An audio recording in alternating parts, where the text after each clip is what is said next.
Hi,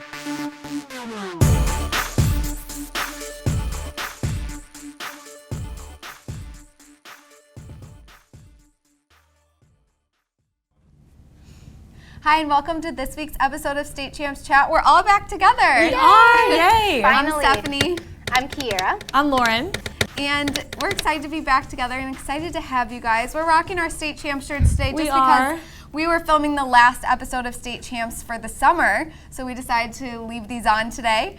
And we're going to start off with what's trending as always. And first, we got to give a shout out for the NBA and NHL playoffs this week. Definitely Golden State and the Blackhawks really bringing in the trophies for the team, for the cities. Stayed up late last night watching. Golden State Warriors won last night. They almost had the Cavs almost had a comeback at the end. They did. They were crushing him for a while. I mean, Steph Curry's playing amazing. And I don't know, Cavs came back in the end. Let me just say, though, I know Steph Curry is my boy, but I have a heart for LeBron now, because he was the underdog. He fought so hard, and it said that he's the first player in NBA history's final to lead both teams in points, assists, and rebounds. So he is a great player. We've talked about this before, too. My issue with LeBron, afterward, he was interviewed, and he said, well, I wish we didn't even make it this far. Oh. And they compared that to when Michael Jordan has been asked that in the past. They said Michael Jordan's response was, I'm so glad I made it this far and learned, because you don't succeed without failure and you learn from failure. Mm-hmm. And LeBron's like, I wish we didn't make it this far. And so to me, that speaks to his character, like we've kind of discussed in the past. I just think, granted, he was so frustrated, and, it's if the right Cavs after would have been the game, and if the Cavs would have been healthier, they probably could have taken this series. But I just think LeBron has so much hate because cockiness never wins in this society. Right. Think of everybody who's super cocky, nobody likes him, and LeBron takes the cake on that one as well. But he is a great player. He has so much pressure. Imagine all the pressure he has on his back to win, and he didn't. So it sucks. But I love Curry, so it was a win-win for me. Yeah, and we got to see Riley Curry at the end of the game with the trophy. Baby it was so cute. She's so great. And the Blackhawks winning 2-0 in Hawks. Game 6. Yeah, from Chicago, and apparently Chicago went crazy. Yeah, the whole town was partying. The streets were popping after. I got a lot of Snapchats, a lot of videos sent to me. Were you upset you weren't there to celebrate with your city? I was a little bummed, and they're having the parade tomorrow. Okay. Which is supposed to be really cool. I've actually never been to one of the parades. I was living in Chicago in 2010. And couldn't go for some reason. I think I was working, and then in 2013 when they won, I was living in New York at the time. Oh, wow. So I've never been there for one of the parades. Maybe next year for you. Yeah, maybe you're their good luck to be away from the city. Yeah, seriously. Maybe I am.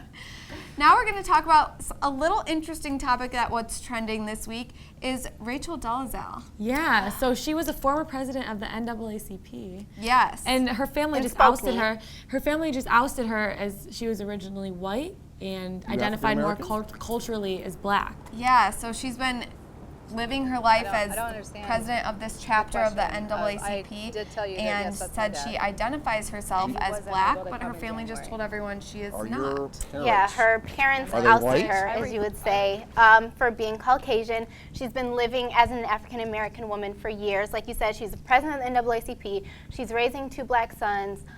She's actually filed claims for her experiencing racism and discrimination as a black woman. And this has been blowing up the internet. I do not understand what the big fuss is, but I think it's because race has been in the news a lot lately, and so has identification with Caitlyn Jenner, which is what she said she relates to. Yeah, she was interviewed about that, and she said she resonates with the Caitlyn Jenner story of being misunderstood and feeling as if she identifies as one person, even though she wasn't biologically is a different person. Exactly. I can't be the spokesperson for all African Americans in the world, but I'm going to do it today.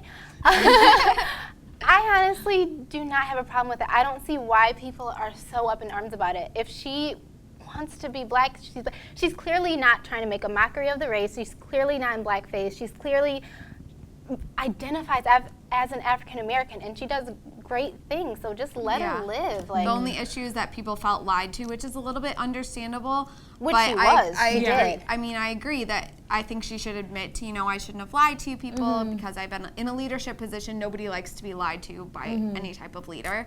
But I agree with you. I think it's been blown, way out of proportion. I agree with you as well. And if someone identifies with something, then we're in America. Why not? We have the right to Right. do what we want to do, and I think that's a cool thing, a cool way to express yourself too. Yeah, so I'm definitely.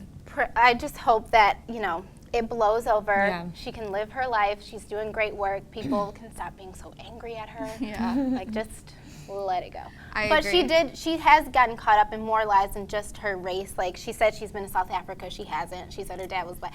Like, Yeah. she I she think bends the truth a lot. Yeah, she bended the truth in order to make her story. And people were saying that it was to up her career. Like, they Right. think she was doing it for the wrong reasons. Yeah. I don't feel Interesting. that way. But, I can see why people don't agree with what she did, but all the hate that she's getting is so unnecessary. Yeah. So, It'll be interesting to see how that one plays out. or just let it blow over and let her live her life as a black woman. Now it's time for our Athletes of the Week, and our first one is Kelsey Suzala. She is a softball player at U of M, and she's become kind of a hometown hero. She actually grew up in Garden City, and she helped Michigan make it to the Women's College World Series, where they just lost to Florida Yeah. State, but it was outstanding. It was all over. Everyone was watching this World Series. It was crazy. It was a crazy World Series, and I was sad being in Michigan as my alma mater, to see them lose. But I think it's cool. She actually played first base and third base her 2 first years at college, and transitioned to right field this year. And so with that transition, she's been doing really, really well in outfield, and really helped Yeah. the team progress to the finals. Yeah, they said her hitting was really strong too. So she's one of our Athletes of the Week this week. And another softball player who will be her teammate next Yes. year is Playing for Michigan. You Yeah. guys favor Michigan. yeah, maybe Go we do. Blue. Alex Sobchak of Mercy High School. She plays at Mercy and just won the 2015 Miss Softball Position Player Award. She's in the running for our UAW Chrysler Softball Player of the Year Award too. So make Good sure luck. to see how that goes on Sunday. We'll have the big announcement.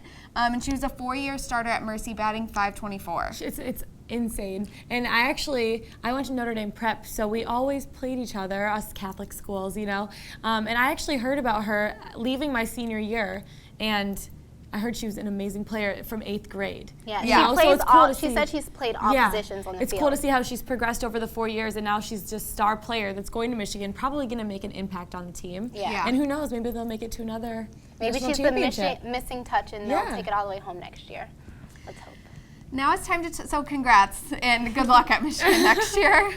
Now it's time to talk about some hot topics. Speaking little briefly about LeBron again, he had a big collision in Game 4, did. and now apparently is going to bring it up at the NBA Players Association meeting in July. He doesn't want cameramen and photographers so close to the court. Well, in Game 4, he ran into the cameraman, cut his head open. Had to get stitches. And then in Game 1 of the Eastern Conference Finals, he stepped on a cameraman and rolled his ankle. Yeah. So, is also, I don't know, is it more about the camera, or do you think he kind of exaggerates things too? No, he had stitches in his head. That's true. You can't Yeah. exaggerate So stitches. apparently the NBA has regulated how many camera people can be there and what types of camera, but it's still becoming an issue. So he wants to bring this up.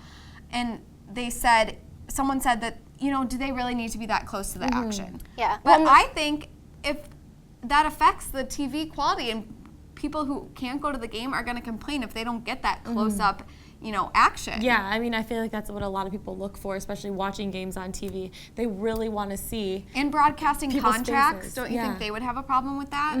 I think that would be an issue. I think that maybe limit it, but at the same time still have enough to be able to Right. get the action and get the feel of the game. I get what you guys are saying, but Michelle Roberts, who I think is like the chief of their union, says that with technology nowadays, why do cameramen have to be that close? And I kind of understand what she's talking about. It clearly has, injured players and the cameramen. You get hurt being Yeah. that close. So if there is a way for the cameramen to be further back and still get those same shots, they definitely need to at least explore it. Yeah, I don't think the cameramen that they usually have up higher court don't get those same, shots. So I Or think maybe that's the clear issue. out like a row or something. Have them. It's endangering both the players and the cameramen. So I understand why LeBron has an issue with it. I understand why it needs to at least be brought up and to explore other options. No one else has brought this up before LeBron, just throwing it out there. So that's all I have to say. Now we're going to talk about the MLB draft. They are attempting to get more African Americans in the MLB. Which is cool. Which is Yeah. really cool. isn't as many as some other sports, and they just had 9 in the first round draft that just happened a couple weeks ago. Exactly. Which is a 9 out improvement. of 26 first-round draft picks, which is cool. A lot of the players usually picked are Caucasian and Hispanic, so it's cool to see more diversity in the MLB. And they were saying that the reason for that is, first of all, baseball is a lot of traveling and it's very expensive. It's averaged like $1,000, I think, a season, which a lot of families can't afford. So now they're trying to implement more programs in different types of communities to get them to play. So I think that's definitely a positive thing. Now it's time for hockey.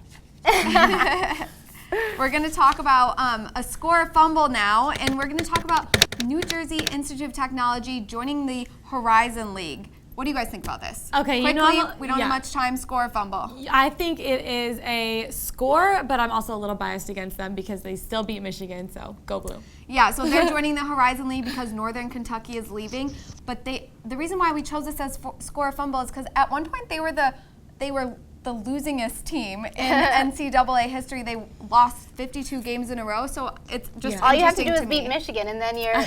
And then you're I in. think So they I'm deserve saying a score. chance to shine. Go for it. Score. Now to wrap up, it's time for our clip of the week. This is Brazil's Neymar. He's one of the most talented players in the world and proved that by kicking a ball over 2 defenders. Did you guys see this so play? awesome. Crazy play. It was a It great makes play. you want to watch soccer a little bit. I'm not gonna. We both played soccer, so we like soccer. But to watch on TV. I love Right. watching soccer. I yeah. actually don't watch as much. I loved playing it, but I agree with you. It's not as much. I know. Now that the World in a- Cup is on, it's nice to watch Right. too. So yeah, I think this is awesome. He's bringing interest in the liveliness. sport. Definitely. Soccer's Play. been winning lately. I don't know. It may Well, all start this attention rearing with up. FIFA, I don't know. Yeah. All right, you guys, only one more episode of State Champs this Sunday on Fox Sports Detroit at 9 a.m., but we'll still be here this summer, so make sure to tweet at us your ideas, what we want to talk about you, and what's trending in sports, so make sure to let us know what you want us to talk about. Thanks, guys. Bye.